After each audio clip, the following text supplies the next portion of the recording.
Cake. I'm your host, Jeff Kimaiyo. And I, Caroline Muthoni, a very good evening and a warm welcome to you, my dear viewer. Thank you for staying tuned to EBN TV, your #1 favorite show, Spheres of Life. So welcome so much, and if you really want to ask something about the scrambled cake, this is part 2 of what we had last time. So if there is a question that you didn't feel was answered the right way and you really need it to be answered, or maybe a new question that have rised up in your mind and thoughts throughout the political week that we've had, you can ask it on our social media platforms. That's on YouTube, The Legend Productions, and on Facebook and Instagram, Jeff Somba The Legend. So stay tuned. We have Munene here who is going to answer all those questions for you, so stay tuned. My name is Caroline Muthoni. Okay, that's great. And a scrambled cake, this is part 2 of the same, or of what we were handling last week on Sunday. And we normally do this so to make sure that you understand the political route that we are supposed to take as a country. And again, we make every story on the spheres of life to make sure that you understand the steps that people take in life, and to make us understand the scrambled cake. As you've known, actually, most of the times that we are facing political challenges because I think the leaders that we have are not so much competitive, and I think that is a view and opinion from the voters that we have outside there. So tonight we've got someone who will help us understand the political issues and the political instability that we have in our country, Kenya, and so that at least if you take something and understand it, actually you'll have to move higher, and you'll have to understand which way you have to take as far as politics is concerned. Welcome to EBN, Sir Sam. Thank you very much, Jeff and Caroline, for hosting me today. You're welcome. I'm humbled. Yeah. So you have asked about our political stability in the country and how it is. As I said earlier, the previous, the political stability of a country, it is determined by not even the economic stability of the country. Kenya, from the time William Ruto was elected, has been facing various political instability, like demonstration day in, day out. We started with the Right Honorable Raila Odinga. We came to Gen Z demonstrations, which has caused us a lot of political instability. This political instability, it has caused a lot of harm to our economy. We have lost a lot of billion. Like a day we were losing approximately 2 billion a day, which is not a sum of money which is small. It's a big money to the economy. So, but for now, the economy is regaining, which has been caused by the political stability that since Right Honorable Raila Odinga joined the government, there has been political stability. So even you can prove by the rate of the inflation that the rate of inflation has declined by 2.3%. It has never happened in the Kenyan history. So meaning there is political stability in Kenya, and the economy is doing well. Yes. So Munene, why do you think at this particular moment you hear Kenyans saying, oh, the economy is bad, oh, things are expensive? So if there's political stability, why are we having such maybe comments or shortcomings? About the people complaining, that one, it was there, it will be there, and it will never end. People must complain because prices, like for example, why we are saying the inflation have gone down.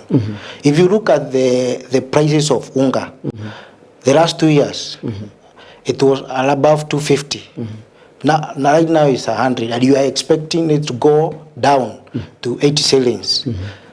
So those who are complaining, they want it to go down and down, and they will go because our president is working on it. But now, when you mentioned the issue of unga dropping down as far as the prices are concerned, you have to check the brands that you have, like Kafangara. Will it retail the same as Pembe or Stes? No, different brands are different, have different prices. So it depends with your pocket. Yeah, if your pocket is okay, you go for an Nuga that costs 230. And if your pocket is a bit low, you go for 100 selling Shunga. So it depends the pocket of the citizens. Yeah. But now, when it comes to such a political environment, I think if they have to balance and level every aspect of living in terms of the basic commodities, I think most of the things that we have in the supermarket, and I think they have to be lowered or even put the same level in terms of prices, because if you say it's about your pocket, I think that's a kind of balancing and a view that won't argue well with the lives of citizens. Yeah, for a country to be competitive, prices must be competitive. You know, production does not come from one company. It comes with different brand from different company, which means different brand are marketed differently. We have those brands which have invested more in marketing their blood, so and quality, quality in terms of value addition in that unga, which means the cost will go up, and for those who can afford, they go for it. But for those upcoming ungas, where they have low marketing and they have not entered the market fully, it means they cannot come in that high price. They have to come with a competitive price, which will make sure that they get in the market very well, and the economy stands to be competitive. Yeah. Okay, and does that mean that these people producing or even packaging unga, do they compromise on the quality of unga when it comes to packaging unga for those people who are low in their pocket? No, there is no compromise. What is there, it is the value addition is different. Because you see, like, I do not say the blood, but various blood has various components. And if you are okay with those components, why not, and you can afford, why not go for them? So you buy according to the power of your pocket. Yes. Okay. Okay, that's great. And now the issue on the scrambled cake. Remember last time we talked about the same, and sometimes you go, or even you decide to go to a supermarket to find a cake. On the way, it falls and cracks. You see, it will take you long. It will take long for you to try to collect it, to put it together, and have a celebration of the same. And here, when it comes to our politics, I think the future, the direction, and the steps that we're supposed to take in politics, I think we are lost in one way or the other. How do you look at the future of politics in Kenya? For now, previously, I said, like 1 year ago, this country looked confused because we had people in government and in very senior political positions preaching wrongly about the government objectives, people preaching against their bosses, so which caused a lot of imbalance and struggles for the government, of which, when the boss of the country was democratically elected by the people of Kenya, he looked at the only solution was to eject some of these people from those positions, which after injection have cooled down the country, meaning the scramble which was there, the imbalance, and war, unending war in the government, it has cooled down, and now the government can work. Like today, you see those leaders who were ejected, they were only going to one region, of which up to today they are still doing it, preaching divisive politics. Of which, if you look at the current deputy president, Professor Kidiki, he's going all over the country, preaching unity, peace, and delivering the government agenda of development. Yes. Yeah. But now, in contrast, we've seen the embattled former Vice President Geoffrey Rigathi, that today there are some sentiments that he said just in church, and I think there is a fight or a battle in politics that he has picked with his former boss, William Ruto, president. So how do you take off those words when it comes to, and I think we have to understand, when it comes to politics, it's about, politics I think is about a game that you have to play to put you in a political seat, or seat of governance and leadership. But now what we see, you campaign through politics and you come in to sit with politics. Now, how do you take, now putting in consideration that he's retired or even he's impeached, he's not in office, now and there are words and statements that he sent to his former boss. How do you take off those words when it comes to Kenya and governance and the citizens of Kenya? What the impeached deputy president is doing, those are what we call kicks of a dying horse, where even if you are dying, you have to show people you are not dead and you are not dying easily. So what he is doing is just, he is trying to bring himself on the table again. I don't know his strategy or who are advising him. Are they forgotten that he is impeached? He cannot get into office until 10 years. But he said that by 2025 he shall have gathered and gained a certain strength that will take him back to the politics. And I think by Eastern Medes, if you be keen on what he said, is that he shall be coming back, and coming back maybe in a political seat. For now, we cannot say that he will come for a political seat, because what we know for now is impeached, and he cannot get into any office, any public office, unless it is private.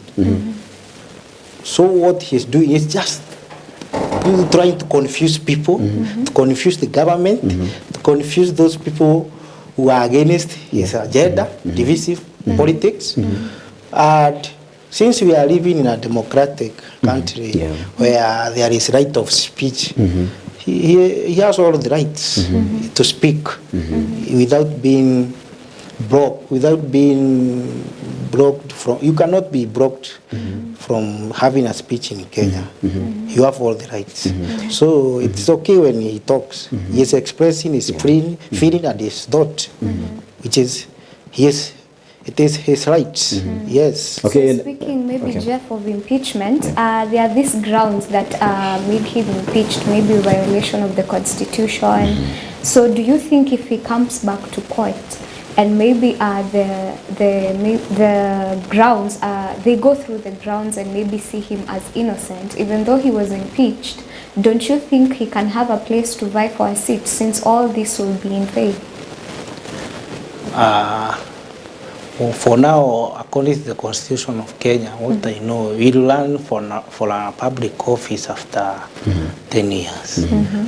I don't know which strategy he will use to come back before that. Unless he becomes a kingmaker back at the tent. He make a king, of which I cannot see that king unless something else happens in between before 2027. But for now, as it stands, the former deputy president is an impeached man. Okay, and I understand hatred, maybe political or hatred from home, from your friends may arise, but in a country like Kenya, and you're a political leader or you campaign politically, I think you can't be hated by everyone. And now, because we see there is some people or a section of people that are hating Gachagua, and others are still holding his end, maybe pushing him to have a seat or even to talk politically to prove his validity and convenience. What do you think this message looks like, or who is this message directed to? You know, in Mount Kenya, that the region that we are just to prove that he is loved. He is not the only one who is loved. We have many leaders who are loved. For example, Irungu Kangata is loved in Mount Kenya, the governor of Murang'a. And also the former president, Uhuru Kenyatta, he is also loved. We saw that in Ebu. Yeah. He is also loved. So, Kithure Kindiki, the current deputy president, he is also loved in Mount Kenya. Yeah. So, and in terms of mobilization, everyone can mobilize a crowd, which means we cannot say that is the only the impeached deputy president is the only person who is loved. No, we cannot say that and say that. No. So where does he put his supporters? In terms of putting his supporters, now through the statements that he's making, or even making circulations everywhere, in every place maybe he goes politically, he has to make some political statements, and I think it is a direction that he's trying to push for his supporters. So I want to understand, where is these people taking, or even where are these statements taking his supporters? In terms of where he is taking his supporters, that will be told in 2027 if he runs, because for now he is not free from learning. He cannot run. So I don't know. We don't know. He's the only one who knows. Like today, he said he will give his supporters directions in January 2025. What we can do is only to wait and see. He cannot run for president unless he endorses someone. And that someone we don't see, because, for example, the only option now we have is the former deputy president, Kalonzo Musyoka. And Kalonzo Musyoka is not that strong enough. He has the quality of being a president, but he is not strong enough to become a president. Yes. Okay, what do you have to check if candidates take themselves out for a presidential candidacy? What are the qualifications? Qualification? For you to either fight for a presidential seat. One. Now that you've said Kalonzo looks low in qualifications. One, you see, qualification, you must fulfill the chapter 6 of the Constitution, which talks about being integrity, what, and so forth. Secondly, you need to have numbers. To run, it is okay, but becoming president is another story. Because vying for a presidential seat, that one is okay. But becoming a president is another story. You need to have numbers that will make you win. Kalonzo lacks the numbers. Okay, we're coming shortly for you. We're just having a short. Okay, thank you.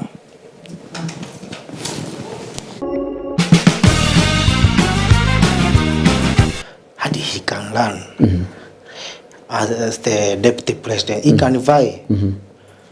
But what it takes to be the president of Kenya is having numbers. Does Kalonzo have numbers? Does Kalonzo have those strategies? Because Kalonzo has been there in the this political show of Kenya. William Ruto has been there. How will Kalonzo strategize to beat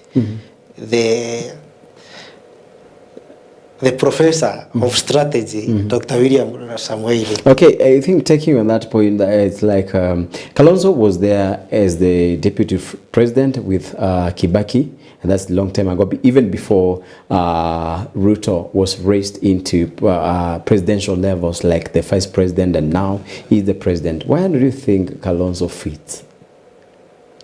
Kalonzo, with his integrity, transparency, and he's an honest man. If he gets the number, he can be the president of Kenya. Okay. I think we are leaving. problem comes Yeah. to the numbers. Getting the number to win. Okay, I think sometimes you make rounds here and there and you feel it's like every citizen is crying about the economy and the standards of living. And I think if anyone is yoked with Ruto come 2027, I think they'll be of the biggest advantage, because I think when it comes to this tenure of Ruto, I think everyone is crying, is lamenting. So if they get someone else, no matter the level of education, or no matter the political gains or advantage, I think they'll be able to fit immediately to get off from maybe government or even a system that feels like they are in a prison when it comes to the standards of living. If you look at the standard of living in Kenya, Yeah. in years, it has been improving day in, day out. For example, when the Ruto administration was getting to power, the price of unga was 250. Now it is approximately 100, even or 120. So it has Now, reduced what 50%. Before we get too deep into the issue of unga, what does it mean lowering some commodities and trying to raise the product price of other commodities and are basic as the unga themselves? Do we have any advantage there?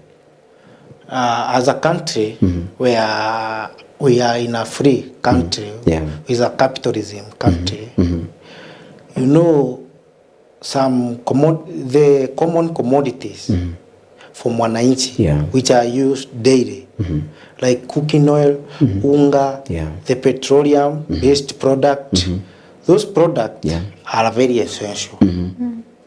And they can be reduced by the government if it won't. But for some commodities, which are of high quality, and they are not as many as in the market, and they are not common.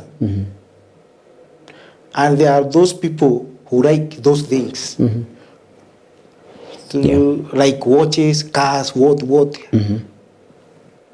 The government cannot define the system of that market, because those brands, they sell themselves, and they come as themselves. You cannot. It's for those only who can afford. But for the common goods, the government is doing its best. And we are expecting the price of unga to go down to 60, because the William Ruto government has been able to reduce even the price of fertilizer from 7,000 to 2,500. That drastic reduction is a proof that the government is working. If you look at other commodities like cooking oil, it was 300 per liter. Now it is 150. You sure? Eh? Yes, go to the supermarket. You will see 1 liter, okay. 1 liter of cooking oil. It is between 150 to 200 according to your power of pocket, but it has reduced. If you look at the price of sugar, when the government was coming to power, it was 200. Now it is almost 100 per kg. Which means the government is working. Why should people complain ever? But now my question is, do we have to, now suppose issues as far as governance and leadership is concerned, and people are complaining like every day, does it show that we are settled if we're still crying? Does it look a bit ironical that we're crying but issues are still settled or are settling in one way or the other, and we don't see the fruits of what we are crying for? Historically, let me give you an history of Kenya. When President Mwai Kibaki Yeah. came into power in 2002. He introduced some new taxes to the government so that they can support the free education. And due to that, the cost of living raised, inflation raised, increased. Yeah. And due to that, Yeah. coming to 2006, he was almost hated by everyone. But he still won.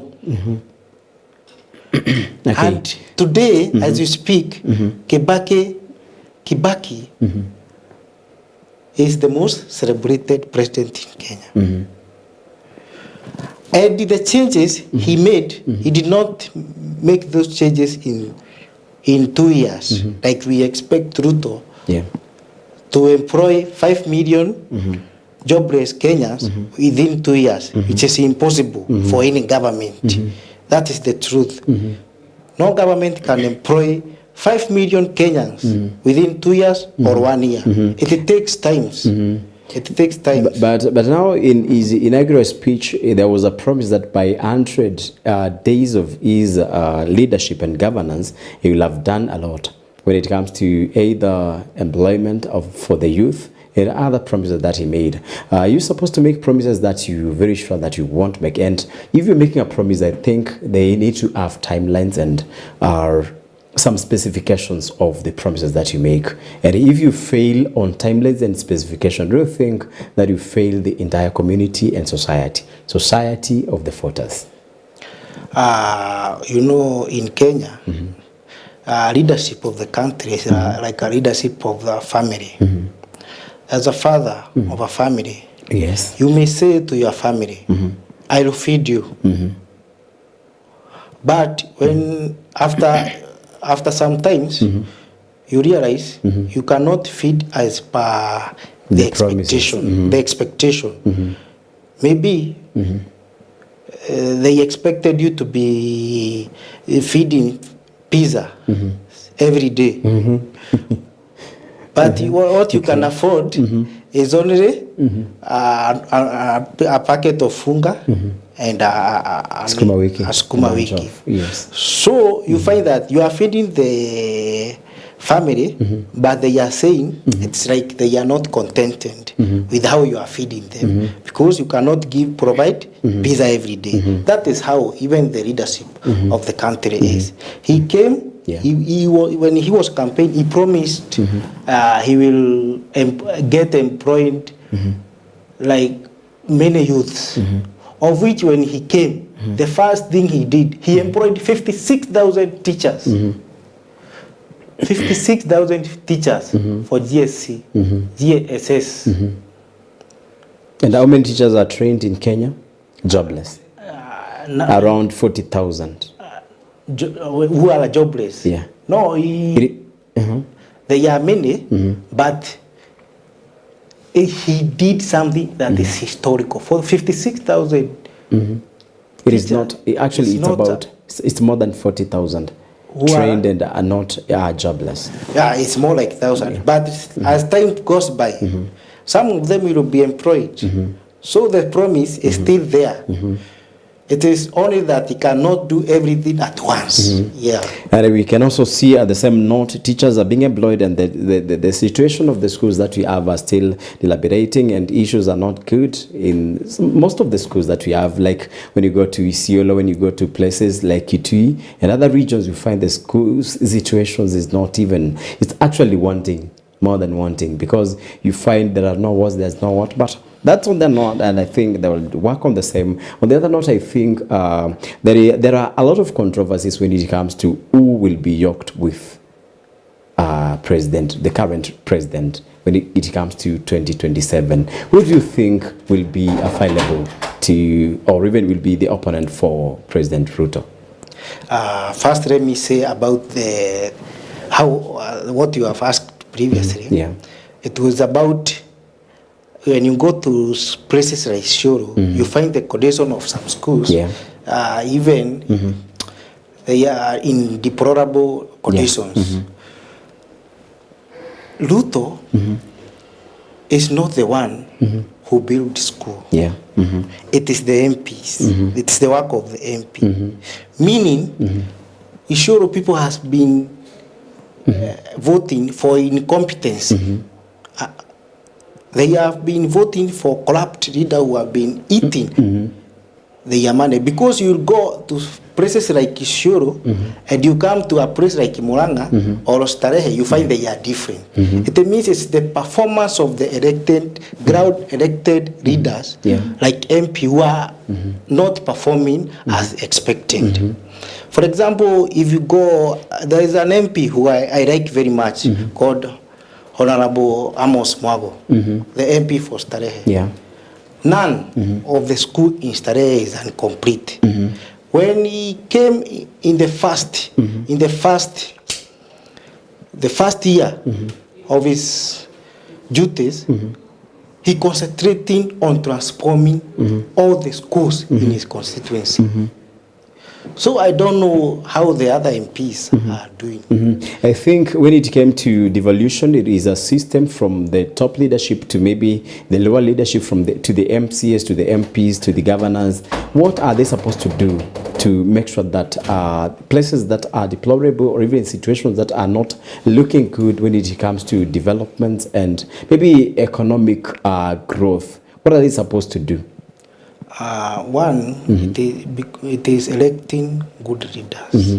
Now, I mean the MPs that we have, because you've said president does not build schools, which I understand, but now because it is a system, it's a flow of system. Yeah. What should an MP do to make sure that there are developments in their regions of jurisdiction or even areas of work? MP, the only thing is reducing corruption in his leadership. And in his delivery team, he should only concentrate on delivering to those people who elected him. Because you cannot say, the national government is doing everything. Like, for example, let's say the allocation for the constituency in 2022, it was around 137 million to every constituency.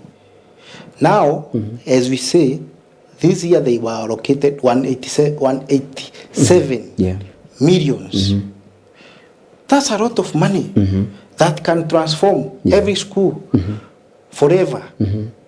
So the development of a region or a constituency or a place, it depends with the leader, elected leaders, and that is by electing truthful leaders who will deliver to them. Yes. Okay, I think next time we shall find a time that we talk about corruption that I think is within our leaders, and I think it is something that is not burning off in a short time to come. So I heard about the issue. My question was of the issue of who will be yoked with Ruto come 2027, because I think it's a controversy, and you will mention about the qualifications of Kalonzo Musyoka that is not fit. Maybe he can fit for a vice president, but for the top level leadership that he can't fit. So what do you think? And maybe when you go and ask for people's opinions, they say that Kalonzo is fit for that. And now that we see Gachagua is out of the race, and people are mentioning Kalonzo versus Ruto, and you say he's not qualified, what do you expect? For 2027? Or who is in your thoughts? Who you think will deliver or even will cycle this? For now, it's only William Samuel Ruto. Kalonzo can. But it can't be on the polls alone. Kalonzo can vie for presidency as a president. But the numbers, what I have told you is getting enough number to get Ruto home. And now we leave alone Kalonzo. Yes. Who do you think? Who is in your thought? Because remember, he can't be in the polls alone. Ruto, he cannot be alone. So they have to have a competitor. They have to have an opposition. I know they in 2027 there will be many horses. And there will be many donkeys.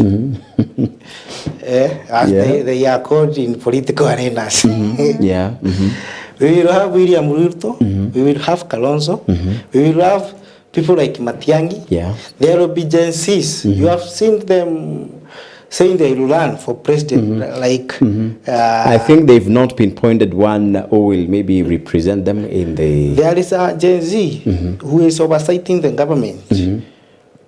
Molala. Okay, yeah, Morara. He has said he will run for president. There is Omukia Omtata. So those people will run at a minute, but only one will win. Yeah. Of which for me, I still believe it is William Samoei Ruto. Now, who do you believe is the second after Ruto? The second, it depends with where Mount Kenya will vote. Majority of Mount Kenya votes will go. If they got Kalonzo, Kalonzo will become second. If the majority of Mount Kenya vote goes to Matiang'i, it will be the second. Who will be the first? The first will be William Ruto. But you know, Mount Kenya is one of the regions that determine who comes maybe first. Yeah, now it might vote for Ruto again. You never know. The political dynamic changes every time. But now I think Mount Kenya region or Mulima and the church, I think they, in one way or the other, because this is what the truth looks like. I think these people, that region, and let's put the church region as a one thing. We see these people, these two regions are against President Ruto because they think one way or the other he duped them into giving him the presidential seat. So if they're against him, what confusion, what kind of convincement will he do to make sure that they put him back? Because we see a lot of numbers came from Mount Kenya and the church. Okay. About the church is very important in Kenya, and it plays a very important role. Yeah. But when it comes to election, they should be neutral. They should be neutral. Because you find some churches, they are supporting this person, and other churches, evangelical churches, are supporting the other person. And for now, we have seen church oversighting the government a lot, which is good for the church. But whatever church has addressed, Ruto, the president, have promised to address those issues. He has stood and said, and he has started last week. He said he has started by dropping the ongoing JKIA issue, Adani deal. He has dropped them, and we don't know what Ruto is thinking to drop next. So we expect more, and I don't know what the church will continue oversighting. And even we have seen today in the news some crutches congratulating the president for dropping that deal. But I think finance bill was dropped at some time, and I guess it is still working underwaters, and Dani deal is also dropped. Are we sure that these things are all dropped, or is it just pasting or blue band on what will happen? You see about the finance bill which was dropped. For now, no bill that has been passed in Parliament about the finance bill. So it is not working. What is being used is the 2023-2024 finance bill. Secondly, about Adani, you know, there is this urge or call for PPP,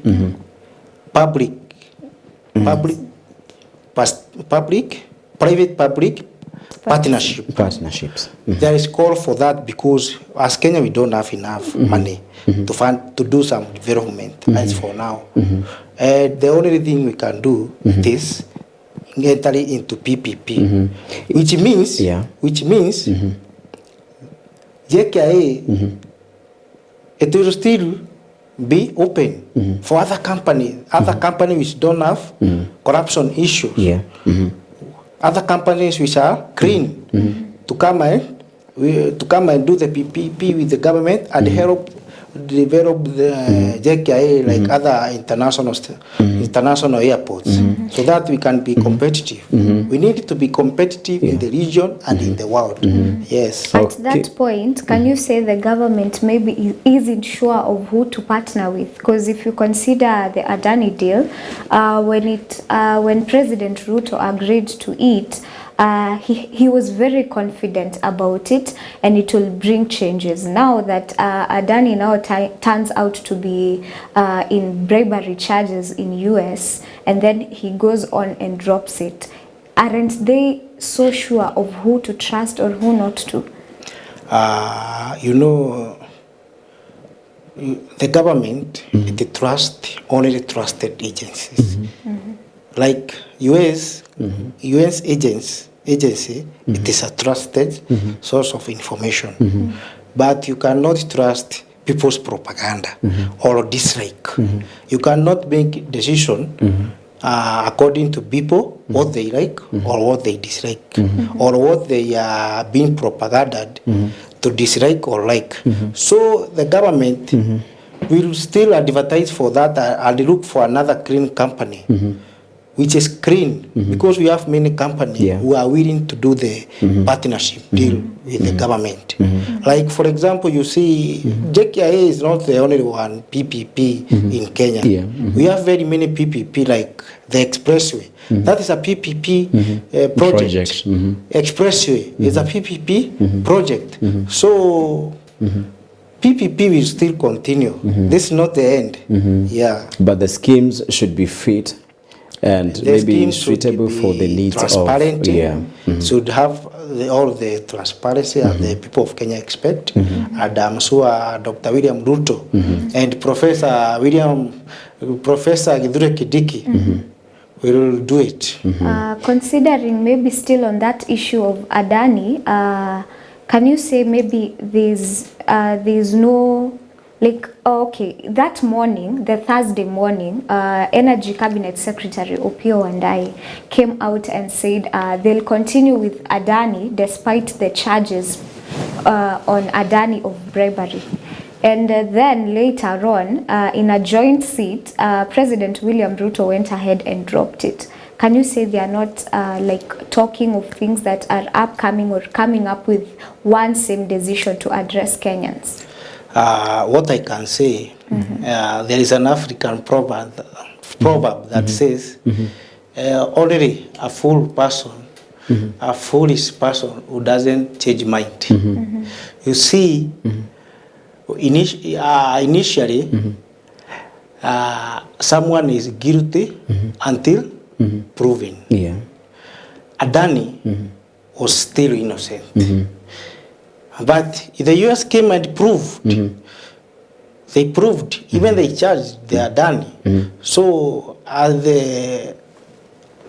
the learned person, Dr. William Ruto, he had to change his mind immediately because there is full evidence that Adani has been charged in the US. He cannot work with a corrupt person. Okay, that's great sentiments there. I think because of time we shall be ending there, but we shall have your final word in like 2 seconds, but let's have comment in like 1 second. From the comment section that's on Facebook, there is Dina Mwania saying good evening. Welcome again, Mr. Munene, following from Eastlands. There's Douglas Munyoki saying tune in from Harambe Estate. There's Ndanu Felista saying locked in from Kayole. There's Lee J. Up saying Mr. Munene all the way. Lucy Wanjiro tuned in, Mr. Munene on fire. There's Lee J again saying watching from TZ. There's Ben Muia saying tune in from Daystar Mombasa Road. There's other miracles saying locked in. Okay, that's what we have in the comment section. I think when you have your final word because of time, and I give it like 5 seconds, and you say I to 2 people if you wish. For the people of Kenya, let's trust the government. Let's give it time. There is no child that is born today and walks today.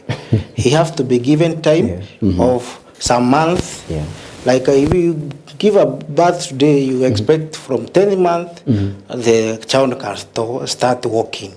Even this government was just born yesterday, but it has done a lot. It has drastically reduced the cost of living.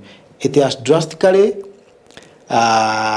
reduced the cost of some of the common commodities like fertilizer, like the petrol, all of the petroleum products, the cooking oil, sugar, milk, and what, and many other. So let's give the government of Kenya time and trust that Dr. William Ruto is going to deliver, helped by the professor Kithure Kindiki, who is a young and vision, a young leader who is energetic and has a vision. So let's give them time. They will deliver. I believe the energy from the professor Kithure Kindiki and the determination will help the government deliver to the people, will help William Ruto deliver the people of Kenya, and leave a legacy that will be remembered by future generation and forever. Okay, that's great. Two people.